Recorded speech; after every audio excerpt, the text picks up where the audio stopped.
दोस्तों सब्सक्राइब करें और इस बेल आइकन को दबाएं और पाएं वीडियो सबसे पहले। मैं भारत को भारतीयता की मान्यता के आधार पर फिर से खड़ा करना चाहता हूं, उस काम में लगा।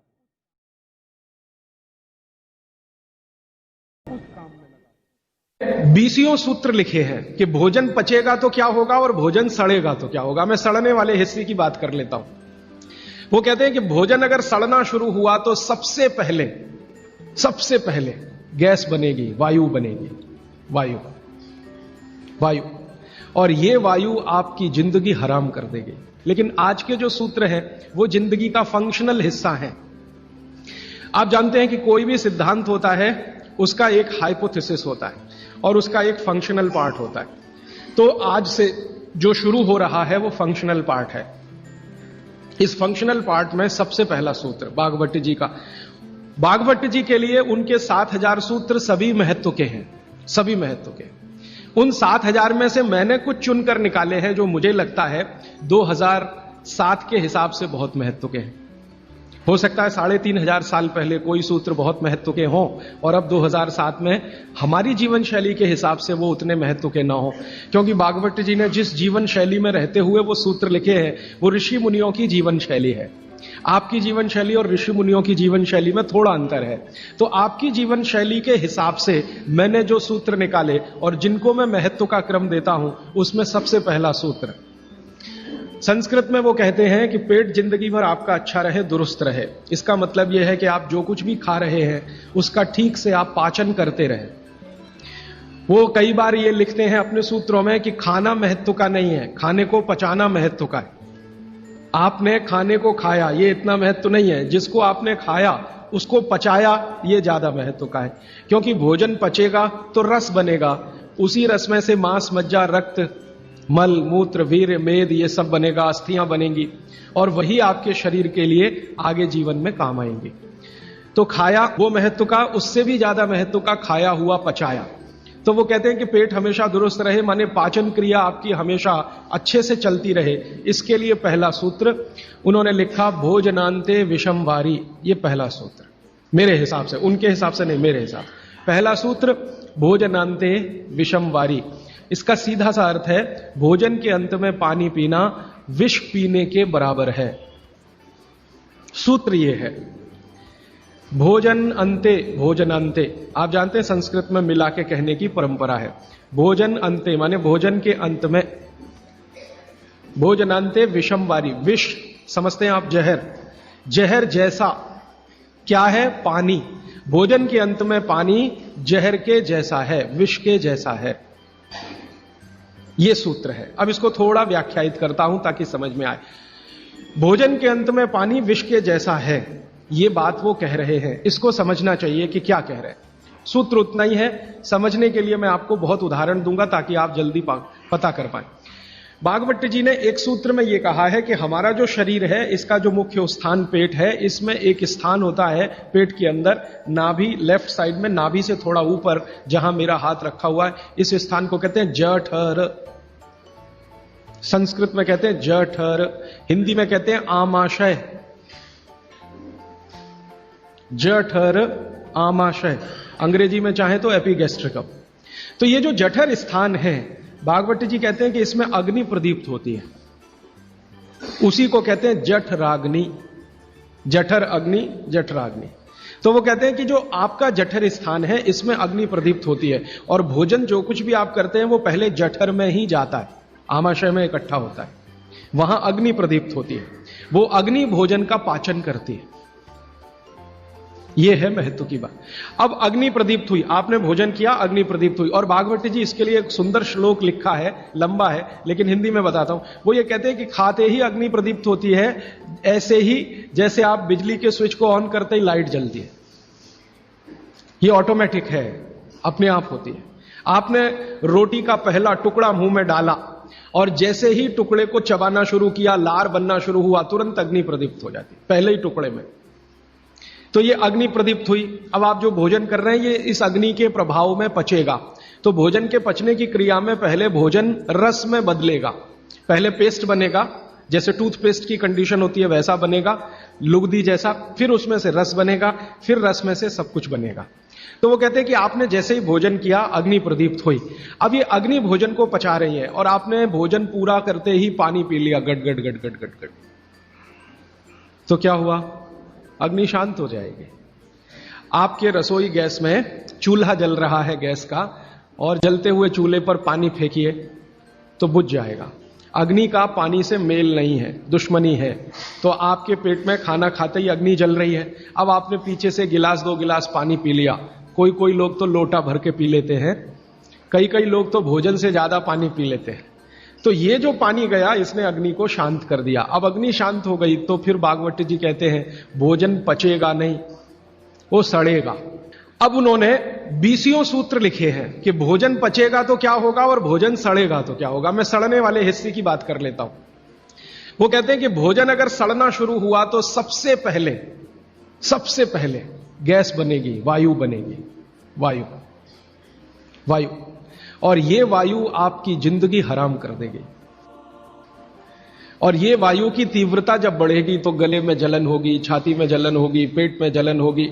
फिर और ज्यादा तीव्र अगर ये हो गई वायु तो ये शरीर में जाएगी, घूमेगी, क्योंकि वायु को पकड़ना मुश्किल है, जहां स्थान मिलता है वहीं जाती है।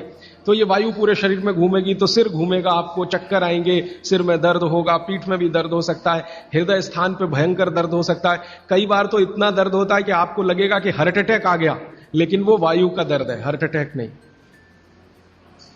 और ये जो वायु बनी भोजन के सड़ने से, इसी वायु में से भागवत जी ने सूची बनाई है कि 103 रोग पैदा होंगे।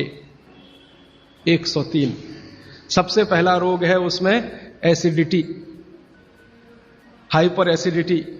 ज्यादा दिन अगर आपने ये चक्कर चलाया पानी पीने का तो अल्सर, पेप्टिक अल्सर, और ज्यादा दिन चक्कर चलाया तो बवासीर, मूढ़व्याध, भगंदर, ये सब रोगों की सूची है। और अंत का एक रोग है कैंसर, कर्क रोग। 103वें नंबर पर उन्होंने लिखा है कर्क रोग, माने एसिडिटी से शुरू होकर आप कैंसर तक की यात्रा कर सकते हैं।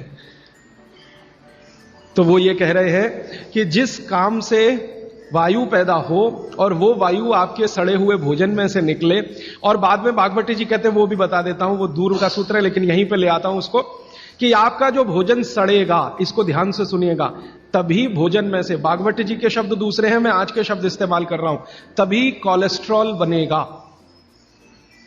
सड़े हुए भोजन का ही बाई प्रोडक्ट है कोलेस्ट्रॉल। अगर भोजन का पाचन हुआ तो कोलेस्ट्रॉल शून्य रहता है, वो कोलेस्ट्रॉल जो आपको हानि पहुंचाता है। आप जानते हैं शरीर में 2 तरह का कोलेस्ट्रॉल है, एक गुड और एक बैड। अच्छा कोलेस्ट्रॉल माने HDL, हाई डेंसिटी लिपोप्रोटीन। खराब कोलेस्ट्रॉल माने LDL और उसका छोटा भाई VLDL, very low density lipoprotein. तो भागवती जी कहते हैं कि ये जो खराब कोलेस्ट्रॉल है वो रक्त में तभी आता है जब भोजन पेट में सड़ता है। इसका माने जिनको कोलेस्ट्रॉल बढ़ रहा है या बढ़ा हुआ है वो ध्यान दें, उनको भोजन पच नहीं रहा, उनका भोजन सड़ रहा है।